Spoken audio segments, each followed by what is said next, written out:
Welcome to the SaaS Backwards Podcast, where we reverse engineer the success of fast-growing SaaS firms and explore strategies CMOs and CEOs are using to drive their businesses forward.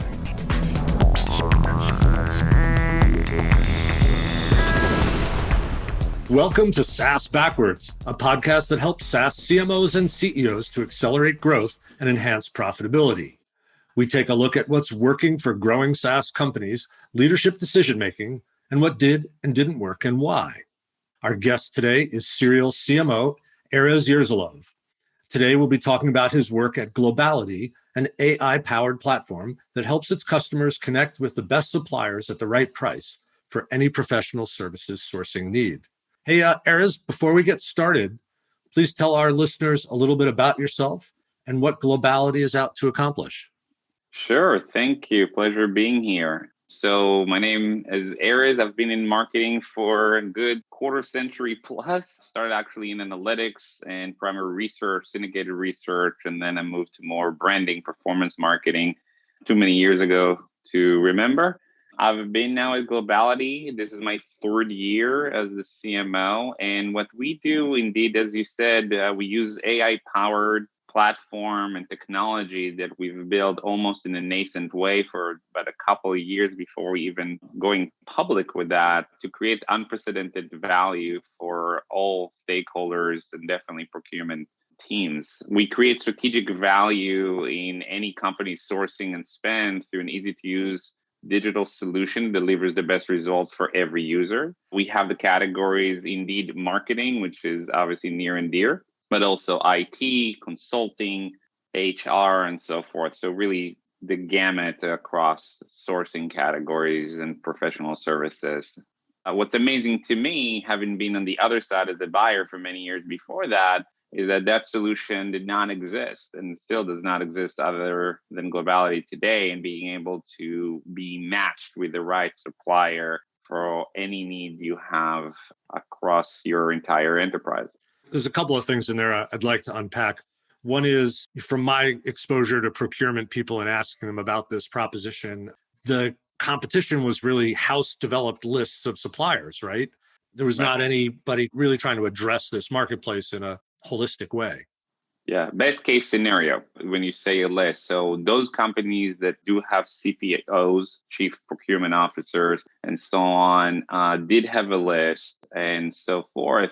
But in my experience, unfortunately, and to no one's fault, specifically, I'll talk about marketing services were procured and sourced in the most unofficial, informal kind of ways, just saying who you know, what are the biggest names, and so forth, which created a lot of issues in my experience. One is you may take only the one you know.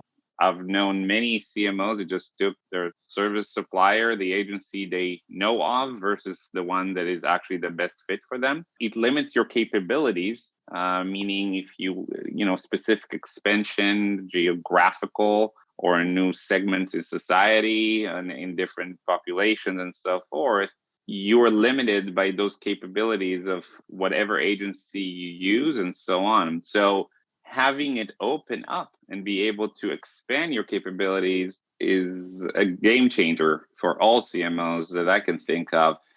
Another part of that proposition is that you're surfacing firms that are qualified that may not be within your network or your grasp, right? And certainly in our experience, since we had a lot of credentials in professional services marketing going back a ways, a lot of the Indian IT outsourcers would actually seek us out by reputation. But if you don't have that reputational connection, if you don't have that bridge, then you miss out on firms that could solve for the problems you're trying to solve for. If you're in St. Louis, the best firm might be in London, for example. That's right. I have experienced actual examples with enterprise companies in prior roles when you want to expand, marketing, just pure advertising, most of it digital, to other countries, and not countries that should be difficult. You talk about Germany and the UK and Australia and Japan. And what would you do if you're a CMO? You can Google it. There's no Yelp to that. Many times you rely on your agency to hopefully have some firm grasp on that market. And sometimes they do it incredibly well. And sometimes it isn't there. On the other hand, I can all but assure that there are phenomenal agencies, respectively, in Berlin and London and Sydney and Tokyo.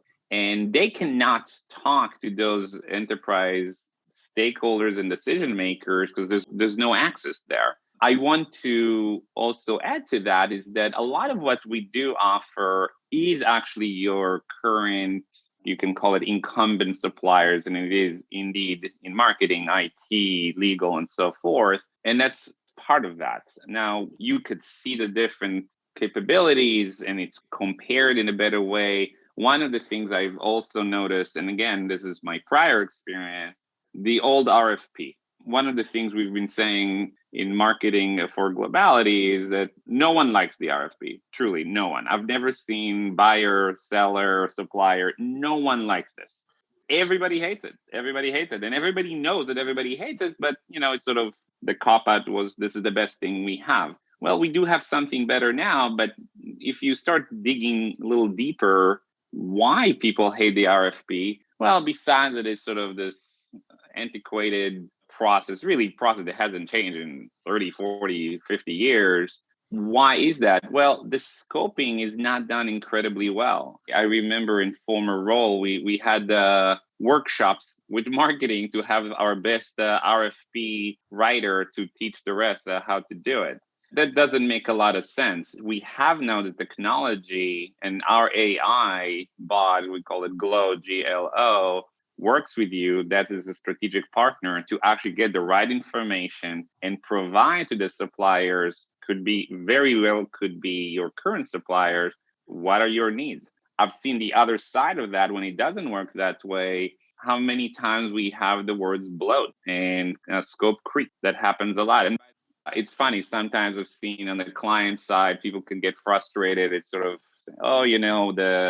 there was a creep and the agency is trying to get more money. Well, I've never seen an actual agency happy with that. I don't think that's their business model to try to have a scope creep. It's uncomfortable. No one wants to do this. It's not good for anyone's long-term relationship. Instead, if you actually scope it incredibly well in the beginning and get potentially your suppliers across with maybe new ones, and it's compared in an incredibly organized way, that is a way for you to get exactly what you're looking for the budget you had with higher quality. So all of that together is a bundle, and then just some of the features we have that is great. I'll tell you, there's a brand new feature we literally are offering just in the last couple of weeks. And for me, when I heard this from our great product people, I said, this is a game changer, because one of the things it does, it takes the proposals back from firms and agencies and suppliers and compares it in an incredibly organized kind of way, very much apples to apples. It's funny because I remember in my prior roles and even in my current roles, when we have proposals, I always said it's apples and kumquats. It's very difficult to compare. And I think every CMO will say that they've seen that. Sometimes you get from two suppliers that actually seem completely the same, and you have, proposals in cost-wise from X to 10X. The range is sort of shocking. And the reason is because they're offering something completely different and it's impossible to compare. Well, just the ability to have those proposals and save yourself so much time out of that. Marketers should be marketers. They should be marketing. They shouldn't try to go through supplier proposals of dozens of pages and try to compare them and put it all in Excel and start comparing. That's not a good marketer's use of time. So is the Globality platform widely available for the buy side? What does it take to get on the platform? That's a great question. So it's widely available in the sense of from the demand side, if an enterprise is interested, it is available. We have an amazing ability to turn it around very quickly. We are doing it client by client because we have enterprise adoption, because it's across the entire enterprise. we don't just open it up, meaning you can't just go to the website today, sign in, and start the sourcing product. This is something that will take a process because we want to make sure it provides everything that the stakeholder in any enterprise is looking for. It can't be overstated here how different Globality is on the buy side from things like a SurveyMonkey. I mean, when we think SaaS, a lot of people think self-service, and that's just not the case here.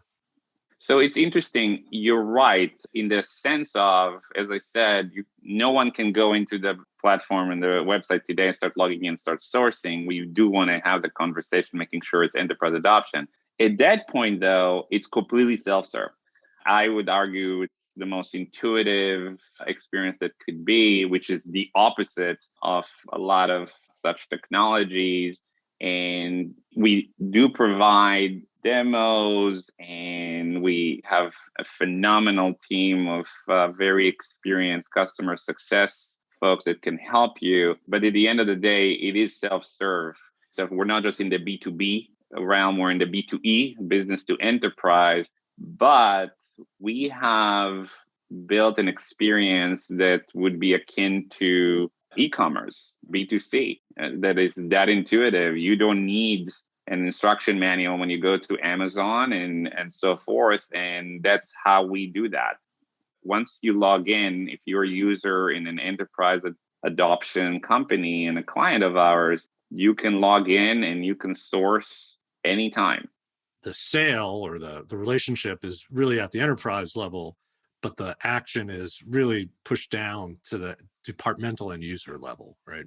Generally speaking, yes. And I think across those categories that I mentioned and so forth, but yes, I've marketed experiences and true actual products, the physical product. Marketers would potentially empathize with the notion of sometimes it's hard if the product is not all there is to be. This one is fun to do because everyone that have experienced our platform had nothing but positive things to say. It's such a leap forward from what they're used to in this category, and that makes my life sort of easy and fun.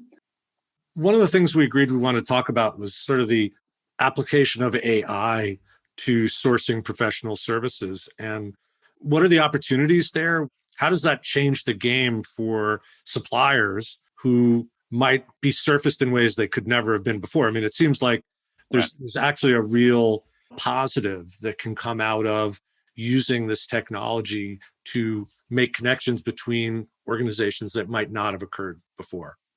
It is a huge additional benefit, but it's still not the core. I think it's still what we call indeed current suppliers, incumbents, whatever you want to call it. And then the new suppliers, another one. But to go back to the AI piece, we sort of start touching on that when we talked about scope. And I said the bad side of RFPs were scope creep and so forth. The AI, what it is able to do across many features we have between, we use natural language processing and so on. But essentially for me, it's about the complex intent. I mentioned the experience ought to be like buying a product anywhere online today, which is so easy. You could do it on your mobile in a few seconds. Well, services are obviously more complex. And therefore, what one needs, any user, what they need on that service is by definition going to be quite more complex. Not to mention just the cost is obviously tremendously higher than any one product you can buy online. And what the AI can do is being able to get that complex intent through documentation. The AI bot Glow I mentioned is actually asking the right questions and is dynamic, actually reacting to your answers in real time reaction, and gets you to actually even ask the right questions that you may not know that you need to even think about as a user. And I've seen that before. Going back to the RFP, is that the best ones, and I've done it myself, you create a beautiful sheet and a form, and you're asking every user within your company to fill it out.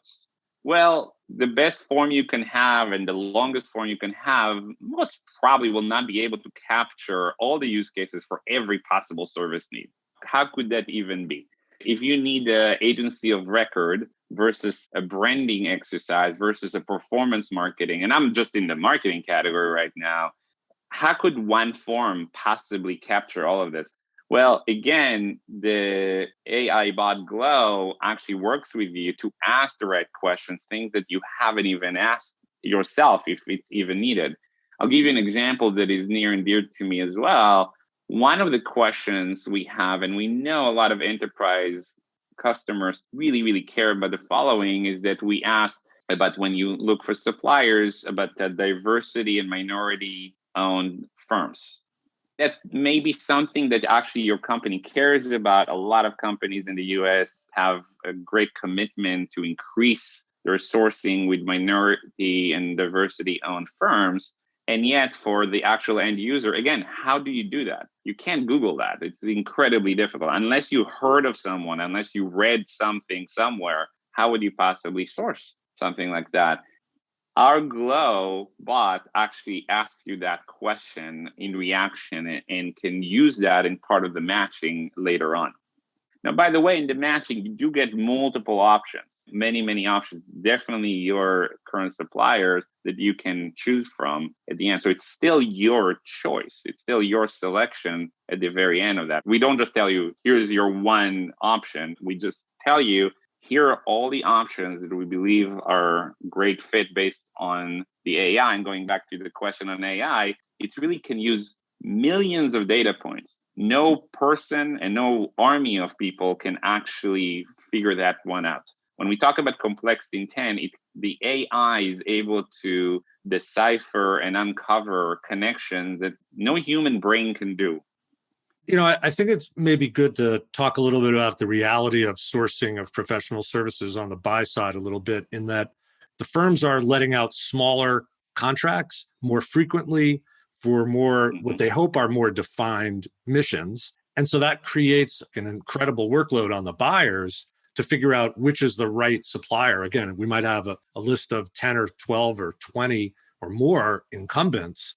So it becomes pretty complicated to figure out who could be best, even among our incumbents, and to manage the procurement of those services. So I just think there's a lot of opportunity that people might not imagine, even within their own incumbent base. If you look at like a Unilever, where they might have 20, 30 suppliers in the United States alone, right, might be hard to manage even among those incumbents.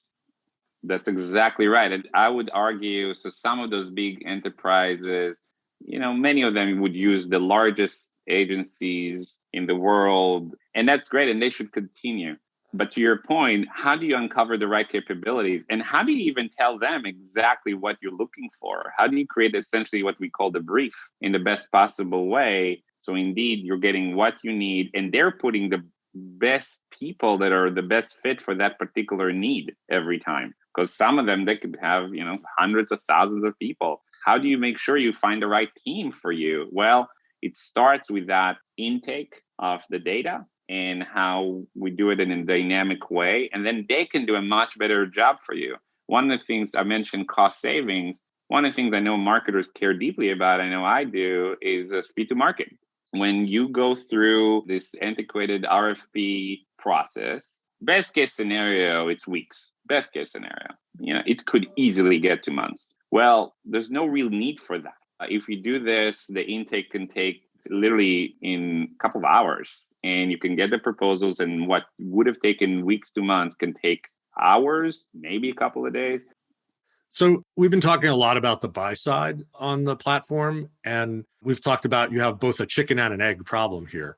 We need buyers and we need suppliers. And I think the supply side is interesting in that it's an enormously large pool of qualified firms that you vet through a process. And I'm just sort of wondering if you want to give some insight into how you guys came to your strategy, where you're focusing on a handful of these large enterprises where you want to do transformational work, and at the same time giving them a really robust set of choices to work from. Can you talk a little bit about how you decided, hey, we're going to focus on these, a handful of enterprises at a time to ramp our initial growth? one of the great values we have in the company, in our mission, and then in the actual experience is collaboration. So as a user, you're actually going to invite collaborators within your company to assess the proposals and so on. And then at the end, we're asking for feedback and to learn into the AI machine and to continue optimizing that. Well, that power within your company, within what you're looking for and how it continues to be optimized for you, it has to be by an enterprise adoption, by the same team using it for multiple projects and multiple sourcing events and so on. And again, it sounds as if it's tactical, but it's just a crucial component of what we can offer and the value to the customers. And so there's a number of competitive advantages you guys have built. So you have this AI environment that is truly a secret sauce. And then you've created a barrier to entry for competitors with this massive supplier database. Is there anything you can share with our listeners about the scope of that supplier database, kind of what the promise of that is to buyers, and maybe how you vet people to come on board? Yeah, so we have thorough and highly rigorous vetting process for those suppliers indeed. But I would say it a bit differently. We do have a network of suppliers, which is in the tens of thousands already, but we actually not just offer, we want incoming enterprise clients to bring their own suppliers and to continue working with them through the technology. But my point is, yes, I think the network is important, but I think it's the technology. I do think it's our ability to have the AI that is incredibly sophisticated and would be incredibly difficult for anyone else to get in the same exact offering. And I think that's the real key. I think the experience is what really differentiates us. The ability to have a consumer-like, as I said, could be e-commerce, could be others. That is the real power of what we are able to do. So the message here is to the incumbents that this might be a way to even do better business with your current clients, especially if they're large enterprises. You might get exposed to more parts of the enterprise you're already doing business with, have better exposure to the pieces you're doing business with. So it could actually create a more holistic, better relationship. That's right. Why don't we shift gears just a little bit and talk about, we have a new year. People are pretty optimistic. Things are going to open up with, the vaccine being disseminated, hopefully by mid-year. How are you doing goal setting for Globality and marketing in 2021? Silicon Valley, and specifically any cloud-based collaboration type tools, have done well in the last many months. And we have seen a lot of momentum indeed. I do think the lockdown has opened up attention to that more, but we had other factors going for us. As I mentioned, we started in a true way to publicize ourselves about 12 to 18 months ago. So it was sort of the right time to do that. I've been setting goals for teams for many years. So it is exciting now that we're talking about moving from what used to be essentially what we would call acquisition to engagement and adoption more, and to actually help our customers and our current users to showcase to them what are the best ways, things that they can do that, again, people would have not thought of is even possible. I know I wouldn't have thought like I can just go to a sourcing platform and find and maybe just try things out. And I think that's the exciting part. But so I think that when we do the goal setting, that's how we're thinking about that. And we're seeing a tremendous amount of exponential growth already. So communication, the customer success side is very important for you guys. Very important. We have a great team on that. People with a tremendous amount of experience have done this before in some of the largest companies in the world. And my team in marketing is working with them to support them more and more. Sort of how to, onboarding clients and working with them. And really the point I have, and we chatted about this one time, is I really believe in authentic marketing in the sense of adding true value. Advertising is fun, but I do see for such an experience, it's a bit short term. I do think is about adding real value, and sometimes the content we provide is actually not about Globality. We run virtual events. We don't really talk about our platform virtually at all. We talk about other things. And I think by providing that value, we authentically are helping customers think about things in a different way and so on. And if that leads to a conversation globality, that's great. Definitely with leads and definitely with current customers and users.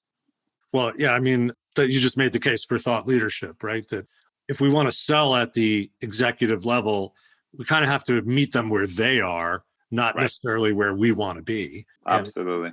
I know for myself, I'm being marketed to these days, and before I'm not kidding, between 15 and 25 cold emails a day. And it's been true for many years, not just at Globality. Look, the best response rate of a sender of a cold email would be, I'm guessing, 0.3%. The chance of that becoming into a sale is probably lower than that. That's obviously not efficient. It's not effective. And then what happens, I mentioned about the connection between enterprises and suppliers, I may miss the right ones for me because I'm getting inundated with that kind of communication. Yeah, if you're getting 1,000 cold emails a month, how do you differentiate? That's right. There's no way to do that. On the other hand, if we actually go back and saying, look, if I get actual value, if I understand something more, and I know the game as much as anyone, as we talked about this, but it's still adding value to me. I understand that sometimes I'm being invited to different thought leadership exercises and so on. And I know it could be a lead technique, and that's okay. That's totally fine, because then I can actually assess the fit and is there a tool or technology or a platform that can help my team achieve their goals. So I do think that the value added, and it's true for B2C, but it's definitely true for B2B. You have to start with that versus going straight into the sale, because it feels to me incredibly inefficient in the long term. Yeah, absolutely. The plight of the SDR is getting worse daily. And that brings us to a good segue on how are you actually supporting your sales team? I mean, you have a thought leadership track. That's pretty apparent and really great. What else are you doing to make sales more effective at Globality? So we work incredibly well and with great partnership with what we call our sales, BD, and now even our CS, as we talked about, customer success teams. We see ourselves as a support arm, but very embedded. So literally being on some of those calls and creating the right assets and so forth. One of the things is to get the right message out there to something that we were hearing from customers. If there's a question about integration and indeed change management, what would it take? We have those assets and we develop them in different ways. So we've developed anything from the good old one-pagers to decks to videos to our actual website and customized sites for specific clients and so on. And we keep on learning. So the best way, and I think what makes the relationship between marketing and sales so successful, is that we keep getting feedback from customers through our sales partners. They're telling us what is working, what is not working, and we keep on optimizing. And overall, I feel, some of those assets got to be in such a great place. We can adjust them based on the specific need. If we're talking to a client in a specific industry, it could be financial services versus a CPG versus others. That's what we can actually adjust for based on their particular needs and go from there. Well, that's great. Hey, let's land it here, Erez. Thanks so much. This was a great episode. You were an awesome guest, and I appreciate you sharing insights today with our listeners. Please tell folks on the buy side and supplier side, how they can engage with Globality and with you as well. Yeah, feel free to get in touch with us. My full name is probably attached to this, but Erez.Yereslove@globality.com, or feel free to go to our website to check out what I've been saying, globality.com, and there's a way to fill a form there, and we'll be in touch with you closely after. We'd be happy to have the right conversation, indeed, with both the buyer side and the enterprise and the supplier side to continue adding to our network. That's wonderful. Thank you. That's a wrap for this episode of SaaS Backwards, where we aim to reverse engineer SaaS success. You can listen on Apple Podcasts, Spotify, Podcast Addict, Google, and directly on buzzsprout.com as well. Thanks, everyone, and we'll see you next time. Thanks for listening to the SaaS Backwards podcast. brought to you by Austin Lawrence Group. We're a growth marketing agency that helps SaaS firms reduce churn, accelerate sales, and generate demand. Learn more about us at www.austinlawrence.com. You can email Ken Lempet at kl@austinlawrence.com about any SaaS marketing or customer retention subject. We hope you'll subscribe, and thanks again for listening.